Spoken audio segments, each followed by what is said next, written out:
O livro de Marcos, capítulo 10, versículo 46, diz assim: Depois foram para Jericó, e saindo ele de Jericó com seus discípulos, e uma grande multidão, Bartimeu, cego, filho de Timeu, estava assentado junto do caminho, mendigando. E ouvindo que era Jesus de Nazaré, começou a clamar e a dizer: Jesus, filho de Davi, tem misericórdia de mim. E muitos o repreendiam para que se calasse, mas ele clamava cada vez mais: Filho de Davi, tem misericórdia de mim. E Jesus, parando, disse que o chamassem. E o chamaram, dizendo: Tem bom ânimo, levanta-te, que te chamam. E ele, lançando de si a sua capa, levantou-se e foi ter com Jesus. E Jesus, falando, disse-lhe: Que queres que te faça? E o cego lhe disse: Mestre, que eu tenha vista. E Jesus lhe disse: Vai, a tua fé te salvou. E logo viu, e seguiu Jesus pelo caminho. Eu gostaria de estar contextualizando essa palavra para que nós possamos entender como que funciona o reino de Deus. Então eu gostaria que você prestasse atenção no personagem dessa parábola, dessa história contada por Jesus. Havia um cego, e o cego estava à beira do caminho. Então a condição dele, fazia com que ele tivesse limitações para se interar com a sociedade. Era uma deficiência física, visual, que o fazia diferente dos demais. E se não bastasse essa condição física, se não bastasse essa limitação, ele também estava sentado à beira do caminho. Isso significa que o fluxo de pessoas circulava no meio da rua, mas ele não estava junto do povo, ele estava isolado, ao lado, à margem da sociedade.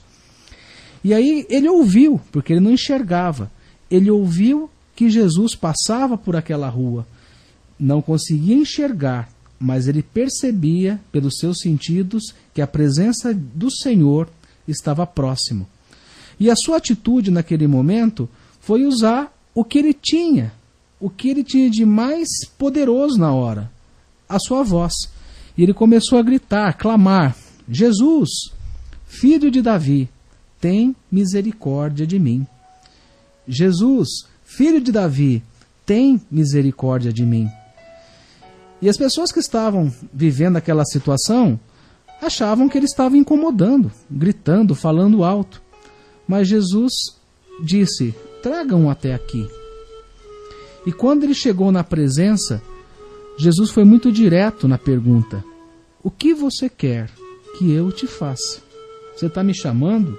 Se nós fôssemos fazer uma contextualização, você está gritando, você está falando alto, convidei você para vir aqui, o que você quer que eu faça a você? E ele foi direto, ele foi objetivo, ele teve um foco: que eu veja, que eu possa enxergar, que eu possa ser curado e eu possa ter a minha visão reestabelecida. E aí Jesus disse imediatamente a ele: a tua fé te salvou. E diz assim que logo em seguida ele enxergou, passou a enxergar e passou a seguir Jesus. Meu irmão, minha irmã, você que sintoniza essa programação nessa manhã, você que está ouvindo pela internet, pelo YouTube essa pregação, eu gostaria que você entendesse o seguinte: nós vivemos em um mundo em que as coisas para que nós possamos adquirir é necessário ter dinheiro. Se você tem fome, você quer comprar um pão, você vai até a padaria, você dá o dinheiro e você recebe o pão. Se você precisa de uma roupa para se aquecer, você dá o dinheiro e recebe a roupa. Se você precisa de um guarda-chuva, como uma manhã chuvosa como essa, você dá o dinheiro e recebe o guarda-chuva. Você entrega algo e recebe algo material. No reino de Deus não funciona assim. Aquele homem não tinha nada.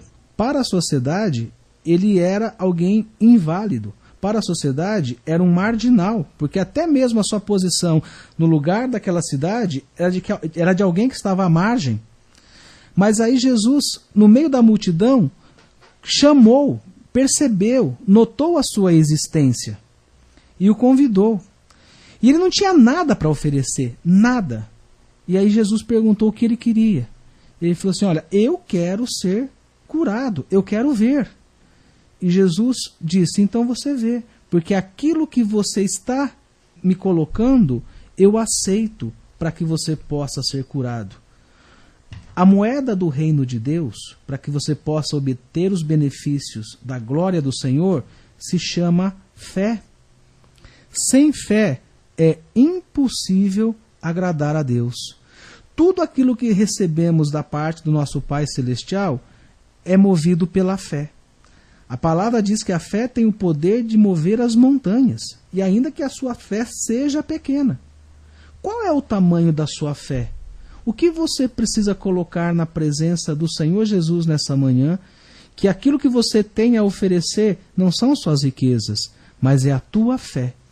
E a fé é o firmamento, é o propósito das coisas que não se enxergam, mas que você possa esperar que elas venham a acontecer. Aquele cego não conseguia enxergar Jesus, mas ele sabia que alguma coisa poderia acontecer na sua vida. Ele empenhou todas as suas forças para chamá-lo. E quando ele teve um contato com Jesus, ele disse, eu creio, eu tenho fé que o Senhor pode me curar. Talvez nessa manhã, essa palavra vai direto ao seu coração. Qual é o milagre que Jesus pode fazer na tua vida? Talvez você tenha uma enfermidade que talvez o médico disse que não tem mais cura para você. Talvez você tenha um filho que está envolvido nas drogas e você já perdeu a esperança. Talvez o seu casamento está passando por uma situação muito difícil, muitos conflitos, muitas lutas, e você acha que não tem mais jeito. Talvez o problema é com a sua família, talvez o problema é financeiro, é profissional, você procura uma porta aberta e não consegue. Clame ao Senhor Jesus com a mesma fé de Bartimeu, porque com certeza se você estabelecer um vínculo na oração com o Senhor vai dizer, o que queres que eu te faça? Entregue a sua fé nas mãos do Senhor. Ore ao Senhor. Coloque a tua posição, não importa onde você estiver nessa manhã. Simplesmente creia que há algo do sobrenatural de Deus para a sua vida. Que você possa receber essa palavra, que essa palavra possa edificar a sua vida e que no finalzinho do programa nós possamos orar juntos, porque eu somente posso compartilhar a minha fé com você. Eu não tenho poder de fazer nada na sua vida. Jesus sim. E quando nós nos unimos numa mesma oração, eu intercedendo por você do lugar aonde eu estou, e você do lugar aonde está, colocando a sua fé em prática, orando com o propósito de alcançar uma bênção, tenha a certeza que a sua vida pode ser transformada da mesma forma que foi transformada a vida desse cego de Jericó.